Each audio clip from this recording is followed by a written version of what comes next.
This Bigfoot sighting report was reported by Bob. It happened in August of 2005, August 20th to be exact. It happened just west of Lake Tahoe near Wrights Lake in the Enchanted Pools. Bob used to live in Camino, California. He loved the trout fishing in the area, loved the memories of the area, and when he moved from the area for several years, he talked to a friend and asked him to go stream fishing up there. He agreed and brought another friend along for the ride. Rocky Mountain Sasquatch Organization, we're going to bring you into the area, have a look around, show you what's in the area, show you where this guy claims his Bigfoot sighting happened, and we're going to tell you a little bit about his report. Bob's group got up there early in the afternoon and hiked upstream from Wrights Lake and then set up camp. After a few hours, a ranger came along and informed them that they were actually not in the Desolation Wilderness yet, and they needed to keep hiking for a while. So they broke camp. The two guys that were with Bob, they wanted to go to Placerville and get a room. Apparently, they had given up on the fishing trip after the ranger told them to relocate. Bob didn't want to go back to Placerville and get a room. He wanted to go fish.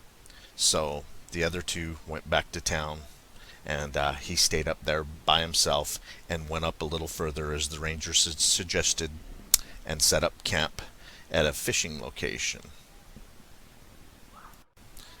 I personally, on this expedition, I discussed the area with the ranger because it did happen off trail, and to get a good idea of where the guy might have been, and to get some directions from the ranger and his opinion on the area. He let me know that this year the area is suffering a pretty bad drought, and the fishing and the streams aren't going to be what they were in 2005. So if we were going to go up there and fish in the same area that he was, we probably wouldn't have any luck. As a matter of fact, he says these streams he fished in are probably dried up right about now, but these Enchanted Pools, because they're spring fed, we would probably find a little bit of water, but wouldn't be able to fish. Bob followed some rock stacks off trail that kind of marks the off trail past some football size sheets of granite. He ended up getting lost a bit, but he could hear the stream flowing over rocks to the north. He walked another half mile or so and located the stream. Below him, about 35 feet down a granite cliff, was a stream that did have a pool in it, right at the tree line. He thought it was a beautiful place to have a campsite. He picked his way down the steep cliff, set up a camp directly next to the pool. There was also a tree line about 6 feet away to the north. The pool was on the east side. He started fishing as soon as his tent was set up, to finish off a gorgeous day. It got dark. He climbed into his sleeping bag, looking to the east, to the Crystal Range. There was a glow of a full moon. It worked its way up over the granite mountains.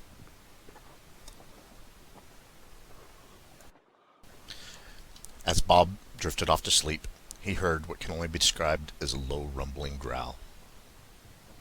He always carries a handgun with him when he's in the forest. On this occasion, a .45 compact.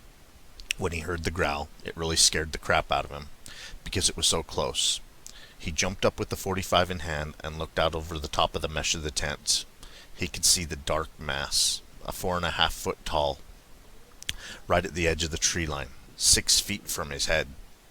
He yelled some really loud obscenities and started to climb out of the tent. Once clear of the door, he brought up the pistol and fired into the dead tree a few feet away from what he thought was a big black bear. As soon as the pistol went off, it turned back and ran into the brush. But it didn't seem to go very far, and that was concerning. Bears usually run like heck for a long time when they get shot at that close. This seemed to maybe go 50 feet or so into the very thick brush. He could hear it thrashing about as it moved deeper into the trees. But then it just stopped. It all went quiet for about 15 minutes or so. Bob tried going back to bed. Shortly after, he started hearing what sounded like some large rocks hitting the water just above the pool that he was camped beside. It would happen every couple of minutes or so. The sound was not only a splash, but the rock also hitting other rocks submerged in the shin-deep water. Kind of crazy, you know, bears don't throw rocks. That cracking sound, this really concerned him. Thinking it was a bear, maybe circling the campsite and trying to get at him from a different angle, he got out of the tent on several occasions and was trying to see it, thinking that any moment it would come out on the other side of the stream, but nothing. Bob got out a flashlight out of his tackle box. It's one of those shake it and it charges up type flashlights. Not a very good flashlight. And the handle was clear, so when he turned it on, the glowing handle would blind him and make it harder to see. But Bob had a full moon, and the area was surrounded with white granite slabs. So, except in the darkest parts of the wood, at 2 a.m. in the morning, he could see pretty well. Well, anyway, he went back to bed and got another visit. He didn't see it this time. He just heard it really close to the tent this time. Same place as the first time. When he yelled at it, he got a return reply. Something like a oof, oof, but really deep sounding. He jumped out of the tent again, thinking he was going to see it. But there was nothing there. Still, he put another shot into the dead tree, and it went crashing off through the brush again. This time about 50 feet back. There was something odd about the way it sounded when it was running too. Didn't catch it the first few times, but this time it sounded like it was bipedal walking from the site. It only had 2 feet. This was really concerning. It didn't sound like a 4-legged animal, but what difference does it make? Anyway, thinking that he was dealing with a rogue bear, he started to figure out what it wanted. Maybe he was camping on the trail to its water, or maybe it was finding foods in tents. Desolation is a very high traffic place. This particular place was way off trail and didn't appear to have much in the way of hikers. Hikers usually leave some kind of sign, trash, fish hooks, something to say that they were there before, but this place was very clean. Bob decided to take his sleeping bag out of the tent and move to the middle of the big granite slab that he was on. There was about a 4-foot tall ledge facing the woods where all the activity was going on, but now the tree line is 50 feet away and not 6. Figuring this would give him some advance warning if it charged. The rocks kept flying, and he kept trying to sleep with one eye open, hoping the sun would come up soon, and checking his watch all night long. Then she showed up. It was 4:40 a.m., and something woke him up. He heard movement at the tree line and looked to where it all started from. He didn't see anything at first, and then looked by his tent. Standing right next to the tent was the creature. His tent is 4 feet tall, and she was twice as tall. At first he couldn't see any features, just the outline. Then it took a couple of steps towards him. He almost peed his pants right there. He picked up his .45 and took a shot off to the left of it. It stopped and looked at him. Then it started walking towards him again. It was very fast. Not running. It just took big steps and closed the distance very fast. Had it been a bear, he would have shot it immediately. But honestly, he doesn't think that the .45 would have stopped the creature anyway. One shot definitely could not have killed it or stopped it in its tracks. Then it was approaching him again. He took another shot, but this one much closer. He could see very clearly at this point, and yes, he peed his pants.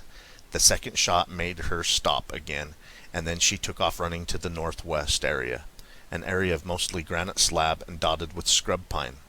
This was the last time he saw her. She ran off out of sight at great speed. He stayed up the rest of the night, waiting for it to get light enough for him to hike back towards Wright Lake to the southwest. For the remainder of the darkness, he pretty much stayed with the ledge to his back and gun in his hand, shaking in his skin.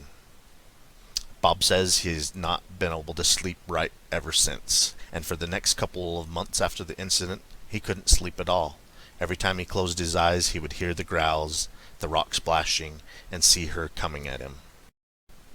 BFRO investigator B Brewer interviewed the witness and was able to get more description of what the witness seen of the Bigfoot. When the figure got about 15 feet away from the witness, it was illuminated in the full moonlight, and the witness was able to see a lot of details. The animal's face was similar to a human, the nose being slightly wider, and the lips about the same proportion as a human, the nostrils faced downward and not outward like a gorilla. The lower jaw was wider and larger in proportion to the head of a human. There was hair on the face and jaw, similar to a beard, about 1.5 inches in length. The hair on the head and shoulders and arms were considerably longer, ranging from 3 to 8 inches. The hair was not thick like fur, as the skin could be seen through in places. The witness could also see breasts, and decided that it was female based on the observation. The breasts were large and saggy, but everything was for the most part proportionate. They weren't excessively large, and yes, he saw nipples brown in color. The eyes appeared to be brown and no white showing. Eyes were about the same size in proportion to the head as a human. The level of the mouth was about even with the shoulders. The arm length was longer than that of a human, with fingertips not quite reaching the knees. The head was conical in appearance from the side, but the cone was not evident when facing the animal. The back of the head appeared mainly flat, coming down from the peak of the cone toward the shoulders. The head was conical in appearance from the side, but the cone was not evident when facing the animal. The back of the head appeared mainly flat, coming down from the peak of the cone toward the shoulders. I hope you enjoyed a look at the Bigfoot sighting report location. We love to go to the places that people claim to see Bigfoot. The area is surrounded by Bigfoot sighting reports, so maybe there is something to it.